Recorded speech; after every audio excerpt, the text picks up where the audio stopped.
9:44. Is there such a thing as a guidebook to a woman's biological life? The three stages women experience, puberty, fertility and the menopause, are normally treated as separate phases, but now a new book brings it all together and covers all of those stages. It's written by a GP with years of experience, both treating women and educating others. That's Dr. Nighat Arif. She's featuring in tomorrow's T2 section in the Times, and she's going to give us a heads up now on the show this evening. Good evening, Nighat. Good evening. Thank you so much for having me. Happy birthday. Thank you very much. I know I feel like I'm fast approaching one of those phases that you're going to be talking about, but there we go. You've written a book, it's called The Knowledge. And your aim with this, let's just make it really, really simple. Do you think that as women, or maybe as a society in general, we're not that good enough yet at talking about women's health and the different stages of it? Absolutely. And you sort of put the nail on the head earlier. We find that there are separate books for, say, the puberty years. There are separate books all about pregnancy, postnatal care, and then there are separate books for menopause. And what I wanted to do was to say, do you know what? They shouldn't be just reserved for when you approach that time. A 14 and a 15-year-old reading about puberty should be able to flick to the end of the book and know everything about menopause and not just stop at the fact that, oh, okay, my periods have started. How can I manage my periods, or how can I manage, say, contraception, or how can I stop getting pregnant?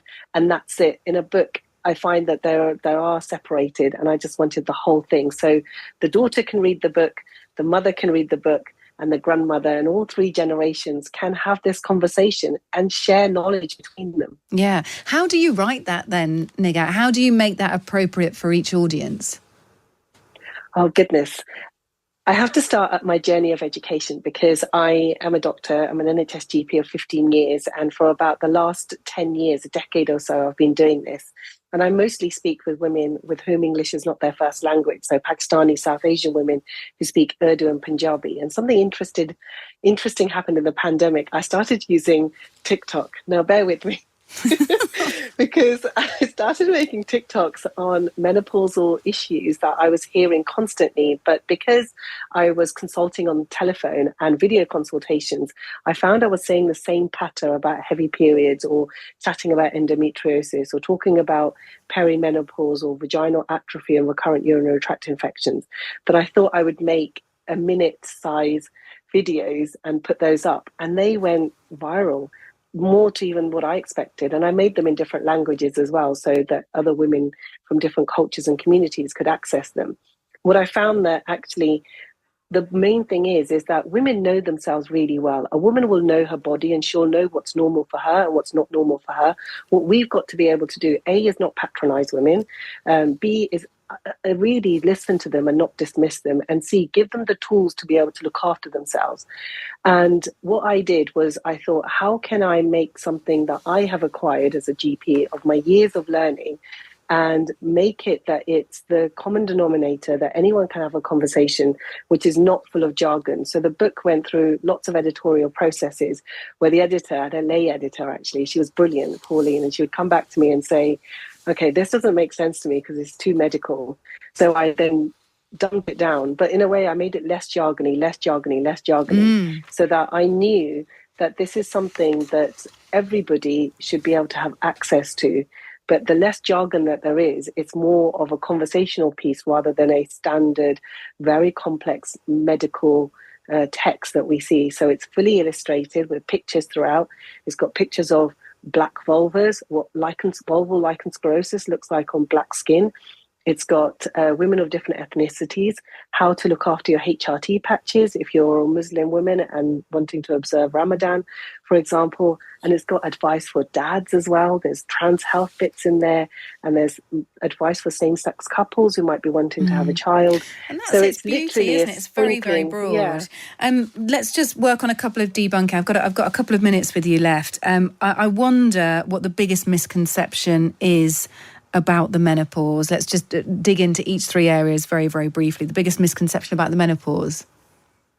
Oh, the biggest misconception is that it's a phase and then that's it, and it goes away. Actually, we know perimenopause, when you're having periods and menopausal symptoms like hot flushes, night sweats, palpitations, brain fog, that can last for 10 years. Postmenopause, which is 1 year, 1 day without a period, that can be for the rest of your life, actually, and you can have variable symptoms that come and go.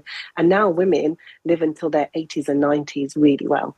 Yeah, let's talk about young people. What worries you most about the health of young people that's related to your book? So the thing that worries me about younger women is not really understanding that pain. So pain that is stopping you from doing activities of daily living is actually not normal. As We've in period normalized pain? it so much. Period pain, sorry, yes. We've normalized that so much that girls will often say, and I see this on my social media, oh yeah, when my period is about to start, I'll have a hot water bottle and take a day off school because that's what I've always done. I thought that was normal. That isn't normal. And that what worries me is we've normalized pain and we've normalized actually how problematic periods can be. Yeah. Look, there's absolutely loads in the book. It's beautifully illustrated, beautifully written, and it'll be a very thorough guide for women of all ages.